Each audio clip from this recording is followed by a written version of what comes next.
Chapter number 5 के अंदर आज हम फिजिकल स्टेट ऑफ मैटर के बारे में डिस्कस करेंगे। लेक्चर नंबर 18 में हम सबसे पहले स्टेट ऑफ मैटर के बारे में बात करेंगे। उसके बाद हम गैसेस स्टेट के बारे में कुछ टिपिकल प्रॉपर्टी है उसको डिस्कस करेंगे। तो सबसे पहले हम बात करते हैं कि हमारे इर्द गिर्द जो मैटर है वो 3 स्टेट के अंदर एग्जिस्ट करता है। वो 3 स्टेट जो है वो किस वजह से एग्जिस्ट करती हैं, वो हमारे पास इंटरमॉलिक्यूलर फोर्सेस की वजह से एग्जिस्ट करती हैं। विंड से जो हमारे इर्द गिर्द मैटर जो भी नजर आ रहा है उसकी जो तीनों हालतें हैं, तीनों हालतों के अंदर एक चीज का जो है डिफरेंस है, उस डिफरेंस की वजह से वो 3 हालतें जो है वो एग्जिस्ट करती हैं। वो हमारे पास है इंटरमॉलिक्यूलर फोर्स। विंड से कि इंटरमॉलिक्यूलर फोर्स का मैग्नीट्यूड जो है इन तीनों हालतों के अंदर जो है वो डिफरेंट होता है।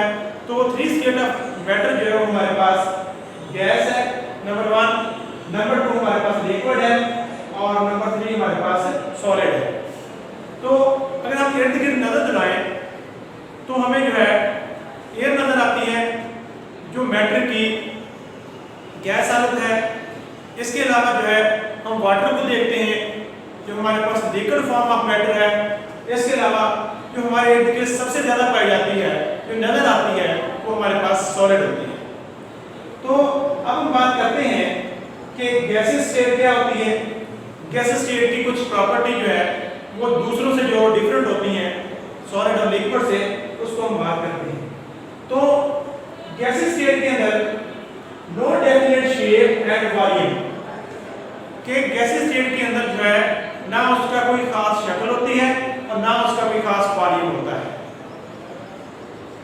दूसरी बात, pressure is a important property. Pressure एक ऐसी प्रॉपर्टी है जो सबसे ज्यादा जो है इस स्टेट को दूसरों से डिफरेंट करती है। कि आपको पता है कि रैंडम मोशन होती है गैस के मॉलिक्यूल के दरमियान। जब रैंडम मोशन की वजह से वो गैस के मॉलिक्यूल वॉल ऑफ कंटेनर से टकराते हैं या फिर आपस में टकराते हैं, तो उसके नतीजे में वॉल ऑफ कंटेनर और दूसरे मॉलिक्यूल के ऊपर जो है फोर्स एग्जिस्ट करते हैं। उस फोर्स को जब हम यूनिट वॉल्यूम पे डिवाइड करते हैं तो प्रेशर होता है। इसका मतलब है कि एक सिग्निफिकेंट प्रॉपर्टी है वो हमारे पास प्रेशर है। इसके अलावा अगर हम इंटरमॉलिक्यूलर फोर्स की बात करें तो इंटरमॉलिक्यूलर फोर्स जो है are very weak in the gases state. Gases state के अंदर जो है इंटरमॉलिक्यूलर फोर्स जो है वो बहुत वीक होती है। और अगर हम मोशन की बात करें कि गैस के मॉलिक्यूल के दरमियान जो है वो रैंडम मोशन होती है। रैंडम जो है वो बेतरतीब और बेहंगम जो है मोशन होती है मॉलिक्यूल की, किसी भी डायरेक्शन के अंदर जो वो शो करते हैं। अब हम बात करते हैं कुछ टिपिकल प्रॉपर्टीज जो गैस का जो है बिहेवियर दूसरों से डिफरेंट करती है। सबसे पहले हम बात करते हैं डिफ्यूजन। डिफ्यूजन का मतलब क्या है? डिफ्यूजन का मतलब है कि मॉलिक्यूल का ज्यादा कंसंट्रेशन से कम कंसंट्रेशन की तरफ चले जाना।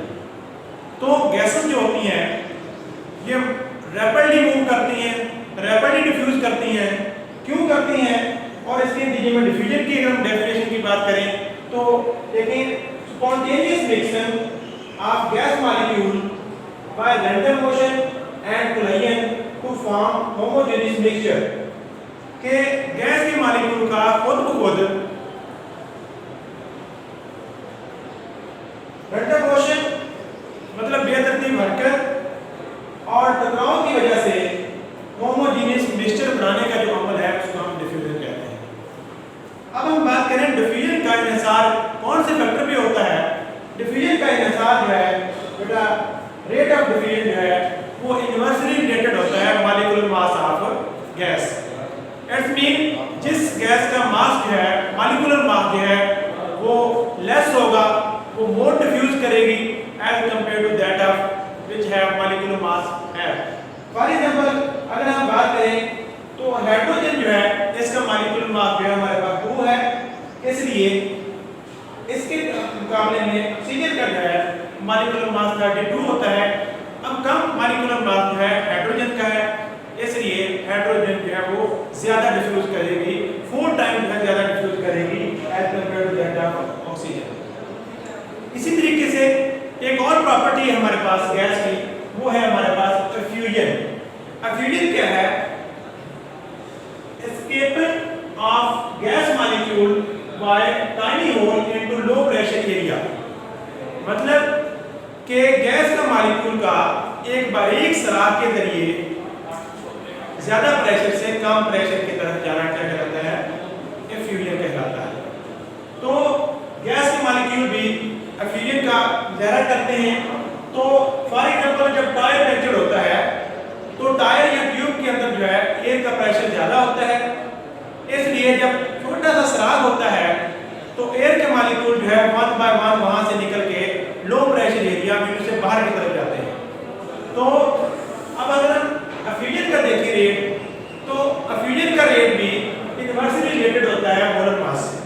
मीन टू से अगर जो है किसी मास गैस का जो है मास कम है, मोलर मास कम है, तो वो तेजी के साथ डिफ्यूज करेगी as compare to that of higher molecular mass. अगर हम बात करें एफ्यूजन और डिफ्यूजन का सॉलिड और लिक्विड के अंदर, तो सॉलिड और लिक्विड के अंदर ना ही इतना डिफ्यूजन का अमल तेज होता है, ना ही एफ्यूजन का होता है जितना कि गैसेस स्टेट के अंदर होता है। अब हम बात करते हैं थर्ड जो इंपॉर्टेंट प्रॉपर्टी है वो हमारे पास प्रेशर। पहले भी हमने प्रेशर की बात की कि गैसेस के मॉलिक्यूल जो है रैंडम मोशन की वजह से वॉल ऑफ कंटेनर के साथ टकराते हैं और वो आपस में भी टकराते हैं। इस वजह से वो एक दूसरे के ऊपर और वॉल ऑफ कंटेनर के साथ फोर्स एक्सर्ट करते हैं। उस फोर्स को जब हम यूनिट एरिया के ऊपर डिवाइड करते हैं तो हमारे पास प्रेशर आ जाता है। तो प्रेशर की जब हम डेफिनेशन देखते हैं, force exerted per unit area that is known as pressure. तो प्रेशर की डेफिनेशन हमारे पास आ गया कि यूनिट एरिया के ऊपर जो गैस के मॉलिक्यूल फोर्स लगाते हैं उसको हम प्रेशर कहते हैं। मैथमेटिकली प्रेशर को P से दर्ज करते हैं, फोर्स को F से ओवर एरिया को A से, तो force per unit area is equal to pressure. अगर हम इसके यूनिट की बात करें तो यूनिट हमारे पास फोर्स का यूनिट न्यूटन होता है और एरिया के यूनिट हमारे पास मीटर स्क्वायर होता है। तो हमारे पास न्यूटन पर मीटर स्क्वायर जो है इसका यूनिट हो गया। अब अगर बात करें तो इसको हम अनदर यूनिट के अंदर भी डिस्कस कर सकते हैं। तो दूसरा यूनिट हमारे पास उसको हम पास्कल कहते हैं। 1 pascal is equal to 1 newton per metre square. और ऐसा यूनिट जो है हमारे पास सिस्टम इंटरनेशनल के अंदर जो यूनिट हम इस्तेमाल करते हैं वो न्यूटन पर मीटर स्क्वायर इस्तेमाल करते हैं। अब हम बात करते हैं कि इसकी मेजरमेंट कैसे करनी है। अगर हम मेजरमेंट की बात करते हैं तो बैरोमीटर जो है एक ऐसा इंस्ट्रूमेंट है जो एटमॉस्फेरिक प्रेशर को मालूम करने के लिए इस्तेमाल करते हैं। जबकि अगर आपने लेबोरेटरी के अंदर प्रेशर को मेजर करना है तो उसके लिए हम मानोमीटर इस्तेमाल करेंगे। मानोमीटर जो है लेबोरेटरी के अंदर, और जबकि बैरोमीटर जो है हम इस्तेमाल करेंगे एटमॉस्फेरिक प्रेशर मालूम करने के लिए। अब हम बात करते हैं कि स्टैंडर्ड एटमॉस्फेरिक प्रेशर क्या होता है। तो एयर जो है एटमॉस्फेयर का जो है सी लेवल के ऊपर जो प्रेशर पड़ता है उसको हम स्टैंडर्ड एटमॉस्फेरिक प्रेशर कहते हैं। स्टैंडर्ड एटमॉस्फेरिक प्रेशर की अगर हम डेफिनेशन देखें तो the pressure exerted by a mercury column of 760 millimetre height at sea level, के सी लेवल के ऊपर जो है 760 मिलीमीटर मर्करी हाइट का एक कॉलम है, उसके ऊपर जो प्रेशर पड़ता है एयर का उसको हम स्टैंडर्ड एटमॉस्फेरिक प्रेशर कहते हैं। ये प्रेशर इतना होता है कि वो 760 मिलीमीटर जो उसका कॉलम है मर्करी का उसको सपोर्ट करने के लिए काफी होता है। इसके अलावा अगर हम इसके यूनिट की बात करें तो 1 एटमॉस्फेरिक यूनिट जो है 1 एटमॉस्फेरिक इक्वल होता है 760 मिलीमीटर ऑफ मर्करी, और 760 मिलीमीटर ऑफ मर्करी वो इक्वल होता है 760 टॉर, और 760 टॉर जो है वो आगे मजीद इक्वल होता है 1325 न्यूटन पर मीटर स्क्वायर, और ये बराबर होता है हमारे पास आपको पता है 1 न्यूटन मीटर पर मीटर स्क्वायर जो है 1 पास्कल के बराबर होता है। तो ये हमारे पास 1325 पास्कल के बराबर होगा। अब हम बात करते हैं एक और प्रॉपर्टी है जो गैस के मॉलिक्यूल जो है बहुत ज्यादा शो करते हैं, वो हमारे पास है कंप्रेसिबिलिटी। कंप्रेसिबिलिटी की अगर हम डेफिनेशन देखें तो ability of body to change its shape after by action of force कि फोर्स लगाने से किसी जिस्म की शक्ल में जो तब्दीली आ जाती है उसको हम कंप्रेसिबिलिटी कहते हैं, सलाहियत है किसी जिस्म की। तो गैसेस जो होती हैं हम उसको इजीली कंप्रेस कर सकते हैं। क्यों कंप्रेस कर सकते हैं इजीली? उसकी वजह यह है कि उनके दरमियान, गैस के मॉलिक्यूल के दरमियान बहुत ज़्यादा स्पेसेस होती हैं।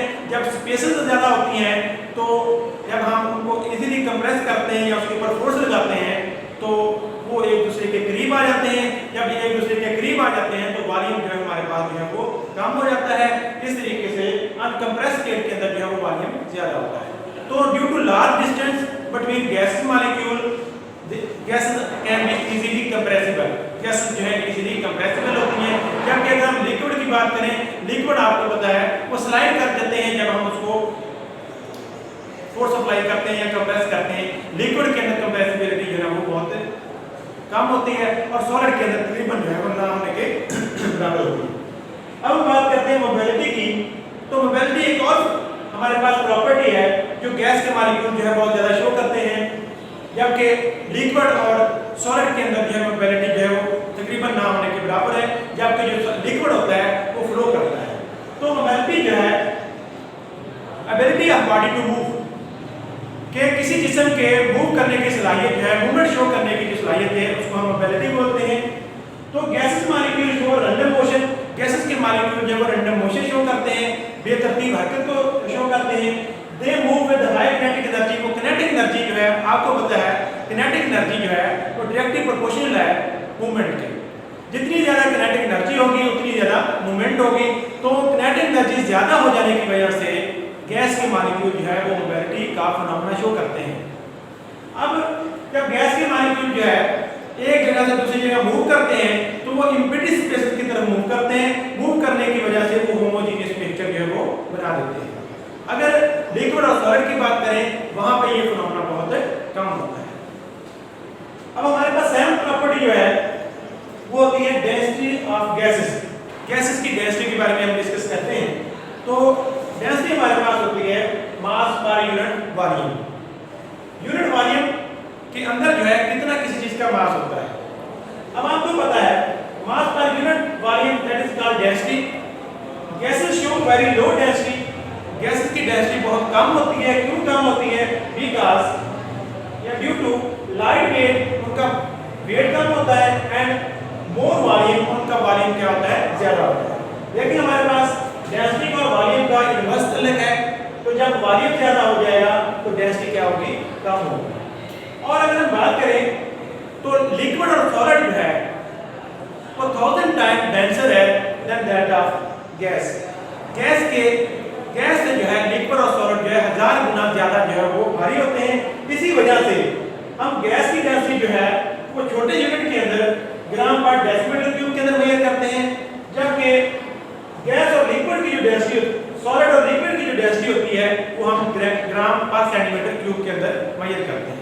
इसके अलावा अगर हम डेंसिटी के ऊपर जो है टेम्परेचर का इफेक्ट देखें तो टेम्परेचर कम होने से डेंसिटी जो होती है वो बढ़ती है।